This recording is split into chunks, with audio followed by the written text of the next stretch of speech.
வணக்கம் சொந்தங்களே. தினம் ஒரு தகவலில் உங்களை சந்திக்கிறதுல ரொம்ப மகிழ்ச்சி அடைகிறேன். இன்றைக்கி நான் சொல்ல போகிற தினம் ஒரு தகவலில் வந்து பார்த்தீங்கன்னா ஒரு காமெடி தான் அது. நான் கொஞ்சம் சின்ன பையனாக இருப்பேன், ஒரு 10-12 வயசு இருக்கும். 12 வயசு இருக்கும். அப்போ எங்கள் வீட்டில் எல்லாம் படுத்து எல்லாருமே ஒரே தூங்கிட்டு இருக்குது. திடீர்னு திருடன் திருடன் திருடன் ஒரு சவுண்டு. ஏன்னா அது திருடன்னு எல்லாம் முடிச்சுக்கிட்டாங்க. எல்லாம் முடிச்சுட்டு வெளியே வந்தாங்க பாருங்கள். பக்கத்தில் ஒரு காலனி ஒன்று இருக்குது. அதெல்லாம் நல்லா பணக்காரங்க இருக்கிற ஏரியா. அந்த ஏரியா அங்கே வந்து ஒரு திருடன் பூந்து பின்பக்கம் போய் ஒளிஞ்சிக்கிட்டான். அப்புறம் நம்ம ஊரில் இருக்கிற எல்லா வயசு பசங்கள்லாம் சேர்ந்து டார்ச் லைட்லாம் வாங்கி, அப்போ எல்லார் வீட்லேயும் டார்ச் லைட் இருக்காங்க. அவங்க அந்த ஏரியா வந்து அந்த காலனியில் வந்து எல்லாருமே சொந்த வீடு, எல்லாம் பணக்காரங்க. கார் கூட ஒருத்தர் 2 பேர் வச்சுருக்காங்க. அப்போ அவங்ககிட்ட டார்ச் லைட் வாங்கி எல்லாம் அடித்து பார்த்தா ஒரு முள்ளுக்கிட்ட ஒளிஞ்சிட்டு இருந்தான். ஏற்கனவே அவங்க திருடிட்டு போயிருக்கிறான். அவனை பிடிச்சிட்டாங்க. பிடிச்சி கொண்டாந்து அந்த காலனியில் இப்படி சுற்றி காலனி நடுவில் பெரிய மைதானம். அந்த மைதானத்தில் ஒரு லைட்டு கம்பம். அந்த லைட்டு கம்பத்தில் அவனை பின்னாடி கட்டிட்டாங்க.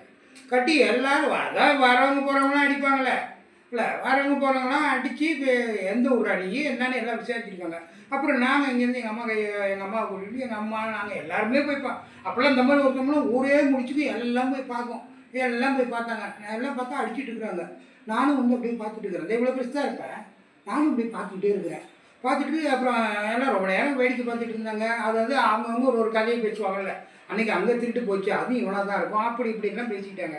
இப்படி கொஞ்சம் வந்து இந்த பக்கம் அவனை அங்கே அடிச்சிருக்காங்க, இந்த பக்கம் தள்ளி நின்றுங்க. எனக்கு ஒரு வீரம், எல்லாரும் அடிக்கிறாங்க, நாம் அடிக்கவே இல்லையே, நாமளும் அடிப்போம் அப்படின்ட்டு அந்த கூட்டம் சுற்றி அவனை சுற்றி கூட்டம் இருக்குது. அதை கொஞ்சம் விலைக்கு விட்டுட்டு, சின்ன பையன் தானே, உள்ளார போய் பார்த்தேன். ஐயோ நம்ம அடிக்கிறத அவன் பார்த்துட்டானா, பகலில் வந்து நம்மளை தூக்கிட்டு போயிட்டானா, வந்து அடிச்சு கிடிச்சு எங்கேயாவது கொண்டு போட்டுட்டாங்கன்னா என்ன பண்ணுறதுன்னு பயம்.